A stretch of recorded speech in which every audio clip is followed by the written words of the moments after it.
성경을 보면서 우리는 인류의 고통의 근원이 무엇인가를 잘 알아야 합니다. 사실 예수님의 재림과 성도들의 휴거는 사탄이라는 존재 때문에 필연적으로 발생합니다.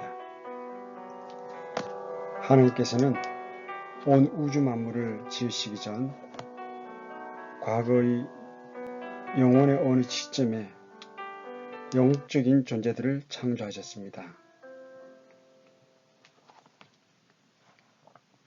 이사야서 14장을 보면 그 영적인 존재들 중에 가장 으뜸가는 존재는 루시퍼였습니다. 에스겔서 28장을 보면 그 당시 루시퍼는 덮는 그룹으로서 하나님의 왕좌 앞에서 존경을 받으며 큰 위엄을 가진 존재였습니다. 그런데 루시퍼는 지극히 높으신 하나님과 같이 되려는 욕망을 가지면서 결국 타락하여 대적하는 자, 곧 사탄이 되었습니다. 이 사건이 생겼을 때 하나님께서는 곧바로 루시퍼를 엄벌해서 파멸시키실 수도 있었습니다. 그러나 이렇게 하면 셋째 하늘의 영계에서 계속해서 유사한 반란이 생길 수도 있습니다. 그래서 하나님께서는 모든 영적 존재들에게 시청과 교육을 통해 그런 반역이 결코 성공할 수 없음을 보여주시기 위해 시간과 우주와 사람을 창조하시고 현재까지 하나님의 계획을 실현해 오고 계십니다. 지난 6천년 동안 하나님께서는 루시퍼와 그의 천사들에게 그들이 할 수 있는 모든 것을 동원하여 자신의 특별 계획의 산물인 사람과 이 땅을 망쳐놓을 수 있으면 망쳐놓으라고 허용하고 계십니다. 그래서 공중 권세를 잡은 사탄은 먼저 하나님께서 만든 사람을 타락시킵니다. 그리고 창세기 6장에서 보듯이 노아의 때에는 하나님께서 만들어 놓은 사람을 완전히 망쳐놓기 위해 자신의 천사들을 동원하여 사람들의 딸들과 결혼하게 하고 이로써 유전자 변형을 통한 잡종 거인들을 생산해냅니다. 홍수 이후에도 그는 니므롯이라는 반역자를 통해 바벨탑에서 하나님을 대적하는 일들을 꾸미지만 하나님께서 간섭하셔서 그 일은 중단됩니다. 창세기 11장에 기록이 되어 있습니다.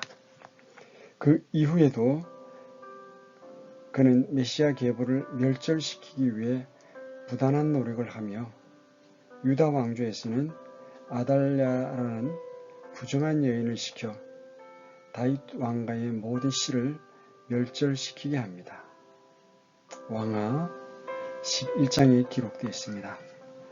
그러나 하나님은 요아스를 보존하셔서 메시아 계보를 이어갔습니다. 이러면서 결국 둘째 아담 예수님이 이 땅에 오시니 예수님은 헤롯을 통해 그분을 죽이려 하고 공생애가 시작되기 전에는 광야에서 직접 예수님을 시험합니다. 그리고 가룟 유다에게 직접 들어가 예수님을 배반하게 만들어 예수님이 십자가에서 처형당하게 합니다. 그럼에도 불구하고 예수님께서는 죽으셨다가 부활하심으로써 마귀의 가장 큰 무기인 사망을 이기셨습니다.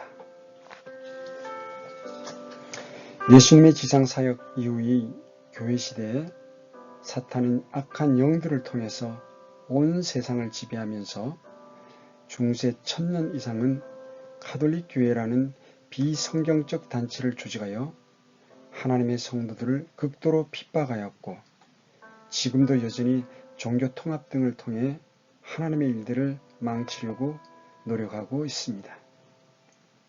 이러한 마귀의 계획이 최고조에 이르는 때가 바로 7년 환란기입니다. 요한계시록 12장에 보면 결국 이 사탄은 환란기 중반에 하늘에서 쫓겨나 땅으로 내려와 자신의 분노를 극도로 퍼붓습니다. 그 이유는 자기에게 시간이 얼마 남지 않았음을 그가 너무나 잘 알고 있기 때문입니다. 계시록 12장 12절의 말씀입니다. 그러므로 하늘들과 그것들 안에 거하는 자들아, 너희는 즐거워하라. 땅과 바다에 거하는 자들에게 화가 있으리로다. 마귀가 자기 때가 조금만 남은 줄 알므로 크게 진노하여 너희에게로 내려갔도다 하더라. 이렇게 7년 환란기가 끝나면서 사탄은 결박됩니다.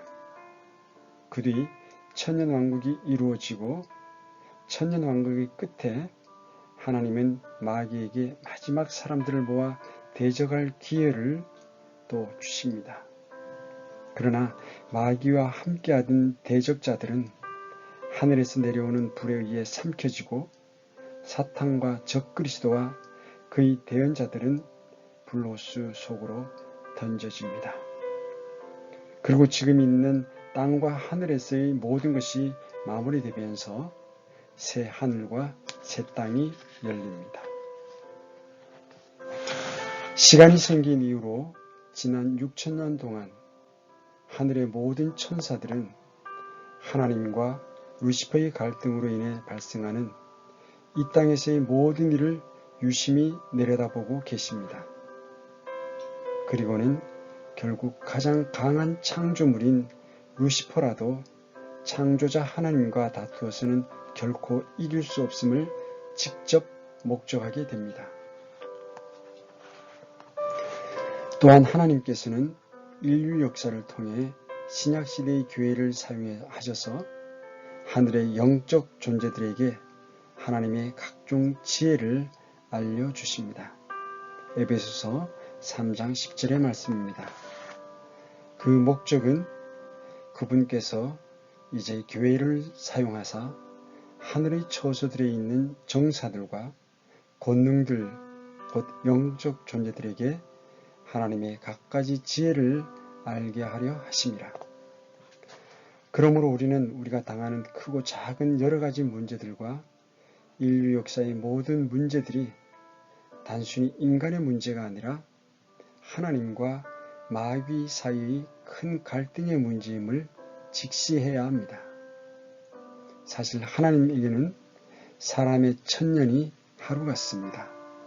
그러므로 인류 역사의 약 6천년이라는 기간은 하나님과 하나님께서 지으신 영적 존재들의 눈앞에서는 불과 6일에 지나지 않습니다. 하나님의 시간표에서 단지 6일밖에 되지 않는 바로 이 짧은 기간에 하나님께서는 여러 가지 갈등과 악을 허용하고 있습니다. 그리고 이 기간이 지나면 다시 미래의 영원이 시작되면서 하늘의 영계에서는 영원 무궁토록 다시는 루시퍼의 반역 같은 일이 생기지 않을 것입니다. 하나님의 이런 광대한 스케일을 가지고 창세기부터 계시록까지 볼 수 있는 눈을 가지면 왜 우리에게 이런 일이 발생하고 있는지, 왜 예수님이 한 번 오시고 또다시 오셔야만 하시는지 조금 더 명확하게 알 수 있습니다. 지금 세상은 우리나라를 비롯해서 미국, 유럽, 모든 세계가 불법과 부정으로 사악한 일들로 너무나 어지럽습니다. 우리 하나님께서는 질서의 하나님이시고 평화의 하나님이시고 진리의 하나님이십니다. 하지만 세상은 역행하고 있습니다. 온갖 부조리, 불법 부정이 난무하는 이 시대, 그리고 하나님께서 극도로 싫어하시는 동성애가 만연해 있는 이 시대는 하나님께서 예언하신 바로 그 종말의 때임을 확신할 수 있습니다. 우리는 늘 문제를 바라보면서 문제 그 이면에 있는 영적 세계의 하나님과 루시퍼, 타락한 사탄, 하나님과 사탄의 역사에 대해서 항상 관심을 갖고 기도하면서 영적 분별력으로 이 세상을 살아가야만 하겠습니다. 이 세상의 권세 잡은 자, 공중 권세 잡은 자, 루시퍼와 사탄의 존재에 대해서 명확히 알 때 이 세상의 많은 문제점들의 근원이 바로 그 자에게서 나온다는 사실을 명확하게 아실 수 있을 것입니다. 이렇게 우리 사회에 만연해 있는 이러한 악과 불법, 이러한 것들의 아비는 바로 거짓의 아비인 사탄 루시퍼임을 분명히 아시고 우리가 이 영적 전투에서 하나님의 말씀과 성령님으로 더불어 늘 승리하는 그런 삶을 살아가시기를 간절히 기도합니다. 오늘도 귀한 시간에 함께해 주셔서 감사합니다. 평안하십시오.